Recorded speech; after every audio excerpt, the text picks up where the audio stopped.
Welcome back, guys. This is Dinesh Nagaraj from Unique Technologies. Dot interview question சீரிஸில் இப்போ என்ன question பார்க்க போகிறோம் அப்படின்னு பார்த்தீங்கன்னா கிளாஸ் அண்ட் ஆப்ஜெக்ட்.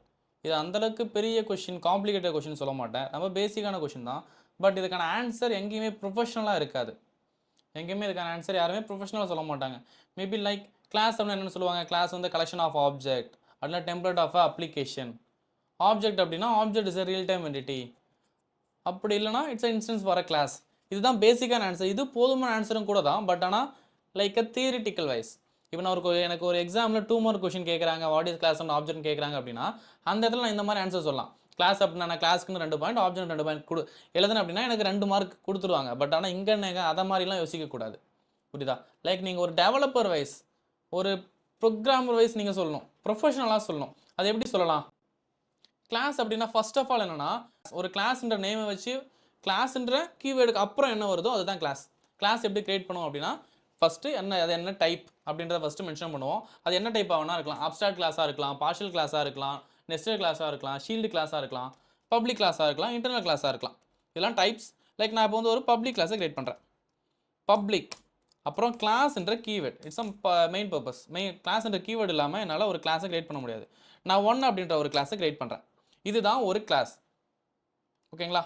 இதுதான் ஒரு கிளாஸ். இந்த கிளாஸ்க்குள்ளே என்னெல்லாம் இருக்கலாம் அப்படின்னு கேட்டிங்க அப்படின்னா class can contain many things like constructors, after that properties. Maybe properties இருக்கலாம். ப்ராப்பர்ட்டிஸ்க்கு அப்புறம் வேறு என்னென்னலாம் இருக்கலாம்? ஃபங்க்ஷன்ஸ் இருக்கலாமா?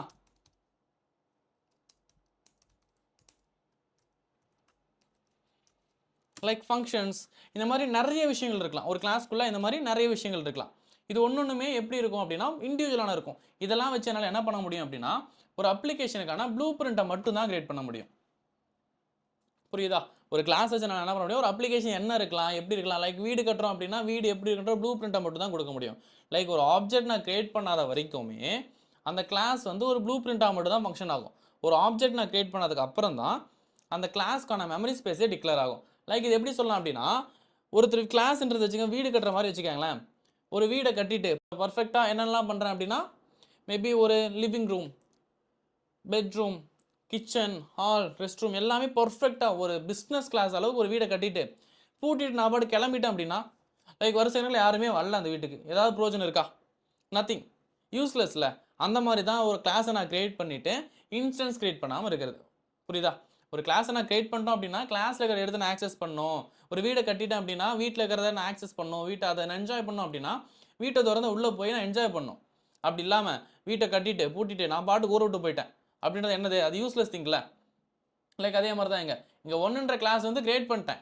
பட் ஆனால் அது என்னால் யூஸ் பண்ண முடியாது. எப்போ வரைக்கும்? அதுக்கு நான் ஒரு இன்ஸ்டன்ஸை கிரியேட் பண்ணுற வரைக்கும். இப்போ நான் அந்த கிளாஸ்க்கு ஒரு இன்ஸ்டன்ஸை கிரியேட் பண்ணுறேன். இன்ஸ்டன்ஸ் அப்படின்னா ஆப்ஜெக்ட். ஒன் மோர் திங் என்ன சொல்லலாம்? ரியல் டைம் என்டிட்டி அப்படின்னு கூட சொல்லலாம். ஒரு கிளாஸ்க்கான இன்ஸ்டன்ஸ் நான் எப்படி கிரியேட் பண்ணுவேன்?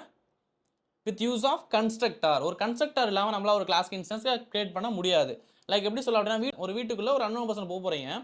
வீட்டை திறந்து உள்ளே போகிறீங்க அப்படின்னா உங்களுக்கு என்ன வேணும்? சாவி வேணும். லைக் அந்த சாவி மாதிரி தான் இந்த இடத்துல ஆப்ஜெக்ட் ஃபங்க்ஷன் ஆகும். அந்த சாவி உங்களுக்கு யார் கொடுப்பாங்க? வீட்டு ஓனர் தானே கொடுப்பாங்க. அதே மாதிரி தான் எனக்கு அந்த சாவி இங்கே யார் கொடுப்பாங்க அப்படின்னா கன்ஸ்ட்ரக்டர் கொடுப்பாங்க. கன்ஸ்ட்ரக்டர்ன்றது யார் அப்படின்னா லைக் இங்கே கொடுத்துருக்க பார்த்தீங்களா constructor. Constructor has same name as a class. ஓகேங்களா? லைக் இது நீங்கள் ஓனர் மாதிரி கன்சிடர் பண்ணிக்கங்களா. ஓனரோட பேர் தானே வீடு இருக்கும். அதே மாதிரி தான் இங்கே. இதுக்கான இன்ஸ்டன்ஸ் எப்படி கிரியேட் பண்ணுவேன்? ஒன் கிளாஸோட நேம், அதுக்கான இன்ஸ்டன்ஸ், அது ஆப்ஜெக்ட்கான பேர், அந்த இன்ஸ்டன்ஸ் கிரியேட் பண்ண அதுக்குன்னு ஒரு நேமு, ஒரு local variable, assignment operator, new, அப்புறம் 1 கன்ஸ்ட்ரக்டர். இதுதான் இன்ஸ்டன்ஸ் கிரியேட் பண்ணுறதுக்கான நார்ம்ஸ். இன்ஸ்டன்ஸ் எப்படி கிரியேட் பண்ணணும் அப்படின்னா கிளாஸ் நேம்க்கு ஈக்குவலான லோவர் கேஸில் ஒரு இன்ஸ்டன்ஸ் இருக்கணும். அது மட்டும் இல்லாமல் இன்னொரு விஷயம் என்னன்னா ஒரு கிளாஸ்க்கு ஒரு இன்ஸ்டன்ஸ் தான் இருக்கணுன்ற பவுண்டரி கிடையாது. ஒரு கிளாஸ்க்கு மல்டிபிள் இன்ஸ்டன்ஸை கிரியேட் பண்ணலாம். இப்படி தான் இருக்கணும்னு கிடையாது. லைக் எப்படின்னா one space one is equal to new one. ஒரு கிளாஸ்க்கு என்னால் எத்தனை இன்ஸ்டன்ஸ் எல்லாம் கிரியேட் பண்ணிக்க முடியும். அதில் பவுண்டரிஸ் கிடையாது. பவுண்டரிஸை ஃபிக்ஸ் பண்ணலாம் எங்கே அப்படின்னா லைக் சிங்கிள் டர்ன், டிரான்சிஷன் அந்த மாதிரி போகும்போது நம்ம பவுண்டரிஸை ஃபிக்ஸ் பண்ணலாம்.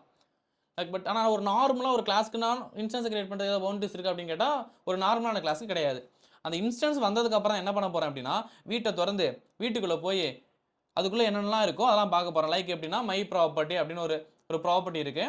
அதுக்கு ஒரு வேல்யூ கொடுத்துருக்கேன். அந்த வேல்யூவை நான் ஆக்சஸ் பண்ணியும் பார்க்க முடியும். my property.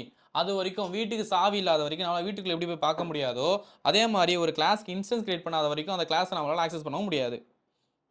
One more thing, access பண்ண முடியாதுன்றது மட்டும் இல்லாமல் அது கிரியேட் பண்ணாத வரைக்கும் அது ஒரு உயிர் இல்லாத ஒரு பொம்மை மாதிரின்னு வச்சுக்கோங்களேன்.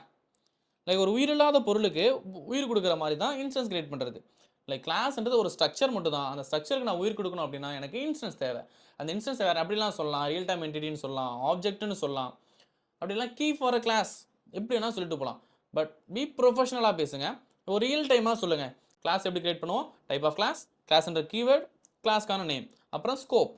அந்த கிளாஸில் என்னென்னலாம் இருக்கலாம், ப்ராப்பர்ட்டிஸ் இருக்கலாம், கன்ஸ்ட்ரக்டர்ஸ் இருக்கலாம், ஃபங்க்ஷன்ஸ் இருக்கலாம், ஃபீல்ட்ஸ் இருக்கலாம், என்னென்னமோ மெனி திங். ஒரு ஊப்ஸ் கான்செப்டில் everything within a class தான். ஒரு oops concept programming language oops இருக்கிற ஒரு ப்ரோக்ராம் நீங்கள் கோட் எழுதுறீங்க அப்படின்னா everything within a class. ஒரு கிளாஸ்க்குள்ளே தான் எல்லாத்தையுமே எழுதும் ஒரு ஊப்ஸ் அப்படின்னா.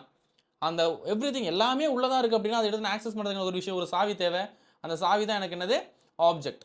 அப்படி இல்லைனா இன்ஸ்டன்ஸ். அந்த இன்ஸ்டன்ஸ்க்கு வேறு என்ன பேர் சொல்லுவோம், ரியல் டைம் என்டிட்டி. ஓகேவா கைஸ்? புரியுது அப்படின்னா லைக் பண்ணுங்கள். லைக் ஏதாவது டவுட் இருக்குது அப்படின்னா ஜஸ்ட் கைண்ட்லி கமெண்ட் பண்ணுங்கள். தேங்க்யூ ஃபார் வாட்சிங்.